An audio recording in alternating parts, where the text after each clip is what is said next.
అమరావతి అయిపోయింది అనే సందర్భంలో, అంటే మొట్టమొదటికి వేసిన పునాది రాయి అనేది జీరో, ఇంకా ఇప్పుడు రెండో పునఃప్రారంభం అనేది ప్రధానం.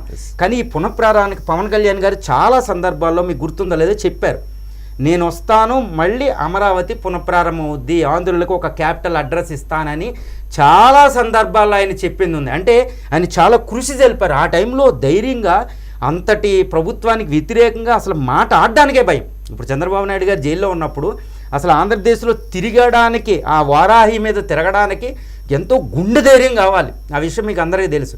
సో అమరావతి ఈరోజు ప్రారంభం అవుతుందంటే జనసేన క్రియేట్ చేసిన జనసేన పాత్ర చాలా ఉంది. కాబట్టి చరిత్రలో ఇప్పుడు అమరావతి పునఃప్రారంభం 100 సంవత్సరాల తర్వాత ఈ అమరావతిని నిర్మించింది ఎవరంటే చంద్రబాబు నాయుడు గారి పేరు పక్కన పవన్ కళ్యాణ్ గారి పేరు ఉండి తీరాలి. దానికి ఆ పాత్ర అంత ఉంది. కాబట్టి ఇప్పుడు ఇన్విటేషన్లో ఫస్ట్ లేదు అంటే దానికి కారణం ఉంది.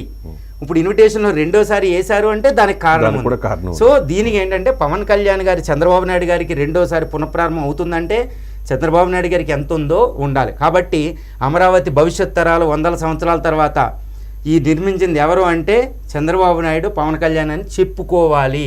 దానికి పూర్తి హక్కు జనసేనకులకి, పవన్ కళ్యాణ్ గారికి ఉందని నా అభిప్రాయం.